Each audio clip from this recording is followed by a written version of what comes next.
I'm only seeing two words on my crypto feed nowadays: joyful June. In today's video, we'll be talking about if indeed we will be getting a joyful June for the crypto market, and we'll also be talking about the more bearish case scenario that the other influencers are talking about, a 2021 style top. If you enjoy the content, make sure to smash that like button and subscribe. Without further ado, let's jump right into the video. First off, just a quick check-in on the trade that we executed yesterday. As you can see, we realized just under $15,000 in profits, and we're still holding the rest of it, sitting at a $3,000 unrealized gain. Now, this is a risk-free trade at this point. My stop loss is at break even, so whatever happens to Bitcoin, I will have made significant profits, and all of the members in the community as well. Reminder, if you want to join my community, it is the first link in my description down below. Now, let's get right to the Bitcoin chart because as we can see, there is a lot to talk about. First of all, we came all the way down to this previous point of control. This is the highest volume node. What this means is it was always likely that we were going to get a little bit of a bounce from this level. We wicked below it, but as you can see, Bitcoin got a pretty aggressive move to the upside from the lows of 103.5K all the way up to 106.8K. Almost touching 107K. The reason why this is important is because I will be talking about another potential trade scenario in this video, which I've already spoken about in my community. So right here, we see that Bitcoin did get a little bit of relief. Now the question is it time to roll over? Because if we take a look at the Bitcoin chart here, we can see that it paints a very clear picture. After setting a new all-time high, we failed to hold the previous all-time high that was set on Inauguration Day. And now we are just hovering right below that level. And if we look at the fair value gaps, we can see that we wicked into this one, this red little box over here, and now it does look like we're gonna come lower. As I said in my voice message this morning in the community, I would be very surprised if Bitcoin doesn't find its way eventually back below $100,000, right around in this region to hopefully hold this key area as support. Now we wicked a little bit below it, but I do think that we can trickle on up here and then end up rolling over once again and tagging back into this green region. Now, does this mean that the cycle is over? Of course not. I gave you my base case in one of my previous videos. I think that we will go ahead and chop around in the summer as we did back in 2024. And yes, before anyone says anything, it does look similar to 2021 if we overlay these charts. I've done this several times on the channel now, and basically it looks very similar. We cannot ignore that. But I just don't think that it will be that easy and everyone will be able to catch the top, because we saw more and more shorts pile into the market. Now that Bitcoin is starting to hold as support here and trying to move a little bit higher, I am starting to see more longs entering the market. But overall, they're still relatively balanced compared to what we saw a few weeks ago. So after we set this all-time high, my base case for the summer is actually setting a brand new range for Bitcoin to go ahead and chop into before making a new aggressive all-time high around Q3, Q4. I've been very clear about that. Maybe it won't play out and maybe we go ahead and make a new all-time high here, but my base case at the very moment, since this correction and since we got the invalidation below the previous all-time high, is to chop around this range. Now, why would this happen? Well, we saw it happen exactly the same back in 2024. Bitcoin had an expansive move, and then we chopped into this range over the course of the summer, and then we had a massive pump setting a new all-time high for Bitcoin.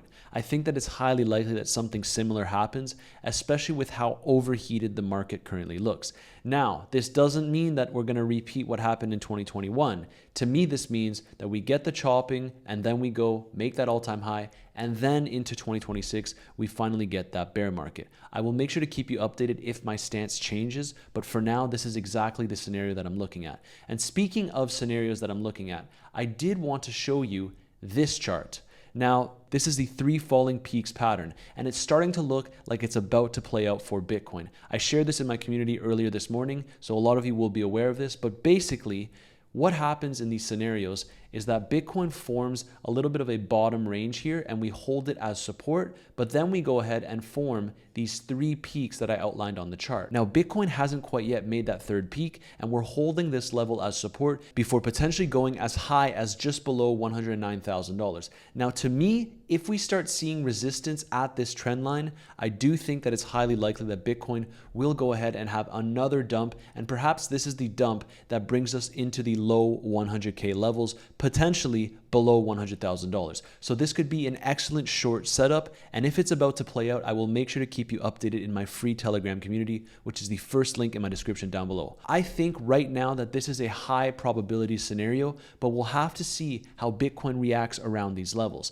I wouldn't just blindly enter this trade if Bitcoin goes ahead and pumps here. We have to wait to see what the reactions are, and that's exactly what I will be sharing within the community. Now, if we take a look at historically, do we actually get these joyful Junes as everyone is starting to talk about? Normally, no. On average, it is a red month in June for Bitcoin, and after we had a pretty impressive May and April for Bitcoin, I wouldn't be surprised if this is a red month in June, and then we go ahead and chop over the course of the summer.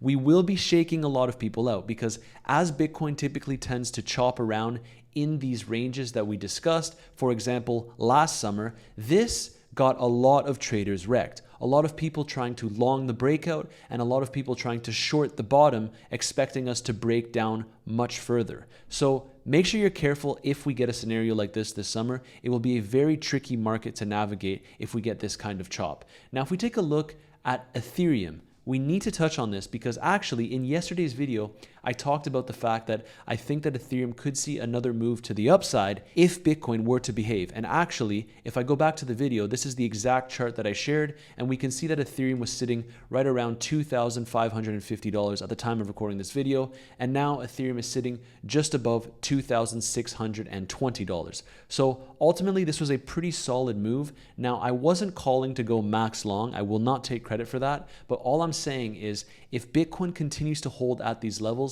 I do think that Ethereum can get a lot of fuel here and potentially target this previous high around 2,845. So if you already entered a leverage long on Ethereum, you're likely in significant profits, but just be careful because we can get aggressive moves to the downside to shake out everyone that's going long. Of course, this is not financial advice, just sharing with you how I'm operating in this market. Now, taking a look at the liquidation heat map, this is the 3-day chart. We can see that down below there is starting to be a little bit of liquidity here. And so once again, it would not surprise me if we come back down and grab that liquidity. And we take a look at my favorite chart, the Bitcoin exchange liquidation map. As I said, this was starting to even out yesterday, but now a little bit more people are starting to long since Bitcoin held this level as support. And that's what I was saying. As the shorts were climbing up, I was telling you that I did not think Bitcoin would just continue to immediately crash and we would likely see some kind of pump, which is also why I thought that Ethereum would pump ever so slightly. And now that we're starting to see more longs in the market, this tells me that there is the potential that we come back down and liquidate all of these high leverage longs. I mean, look at the chart. The higher the bar is on this chart, the more liquidity there is. And you can see that if Bitcoin were to just go all the way down to $103,000, which we were literally just there, we would liquidate around $3.6 billion.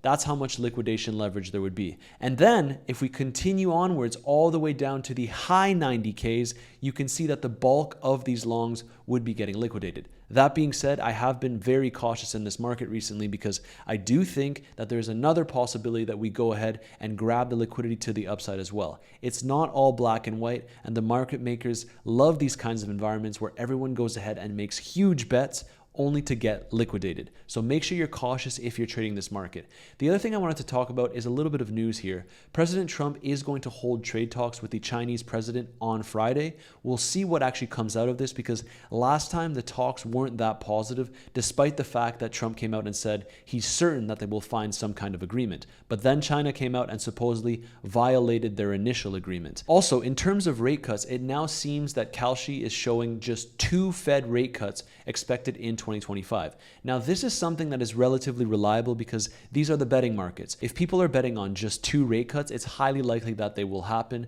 And just a reminder, this is the lowest forecast this year and down from nearly 4 in April. So let's see how much lower this can go, but ultimately, we might not be getting all of the rate cuts that everyone is hoping for. Also, what I wanted to talk about is Donald Trump Jr. saying that his family is all into Bitcoin and crypto because they were debanked. This is a pretty interesting perspective that I would love for you to listen to. The reason we got into crypto and we're all in on crypto and we're doing American Bitcoin and we have World Liberty Finance and USD1 was because there was a time, and probably I've been on this show, where I could call any single banker in New York City, they'd pick up the phone, I'd be able to get a loan for whatever real estate project I was doing across the street. Then we got into politics, and all of a sudden, they wouldn't take your call, you couldn't get financing, we were debanked. And what I realized, and my brother realized, because we were the recipients of every subpoena imaginable, was that, you know what, we were actually just the top of this sort of pyramid scheme that we didn't realize we were a part of, that the financial system was totally undemocratized. Because we had a certain balance sheet and whatever, we could kind of do whatever we wanted. The regular guy was messed up. Now we were all of a sudden in the shoes of the regular guy that wouldn't be able to take advantage of the markets. And we said, what's the solution for that? The answer is crypto. These decentralized platforms where you're not beholden to this, where you create efficiencies. As a guy that did real estate, why am I paying points in and out for title insurance that could be done on the blockchain?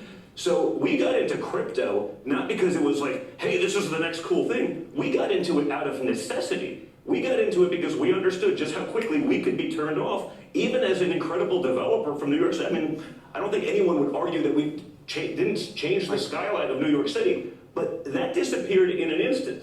Pretty interesting perspective. So he claims that they were debanked and now they're basically all into crypto. And the thing is, they're not lying, because we can see also that some news came out that President Trump is set to launch a branded crypto wallet and trading application. Trump will reportedly encourage his supporters to purchase his meme coin, Trump, and other crypto assets. Interesting to see this, literally the president of the United States launching his own crypto wallet. He knows that there's money to be made in the crypto industry, and he is definitely going after it. If this scenario played out and we can get enough strength to go ahead and move higher here, only to reverse lower, this would be an epic trade. So keep your eyes on this if you're trading the crypto markets. I'm not saying it's going to happen with absolute certainty, but this is starting to look highly probable given this 3 falling peaks pattern that we're about to see play out on the charts. Now, the last thing here, ignore these kinds of influencers. This is the guy that's been shilling meme coins nonstop. The real bull market hasn't even begun.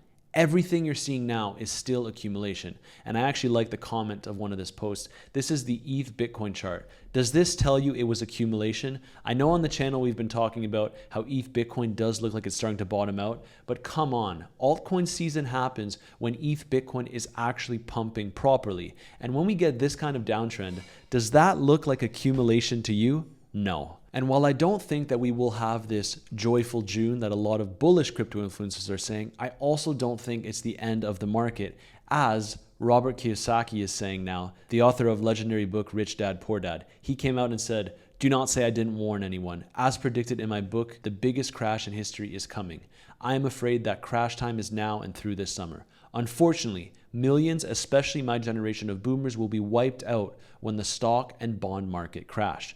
He's been yelling this for years now, so make sure you're aware of this because he really is a broken record. As you can see, he's been talking about a huge crash in 2022, in 2023. He's even been saying it in 2024. So don't take this guy's words to heart. It's usually not as bad or not as bullish as everyone is making it out to be, which is why you need to manage your emotions accordingly. As I said, my base case is this. Historically, the summer months provides a lot of chopping around for Bitcoin, and so this is why it's my base case. Let's see what happens. I will of course make sure to keep you updated if I change my stance on this. If you enjoyed the content, make sure to smash that like button and subscribe, and I'll see you in tomorrow's video.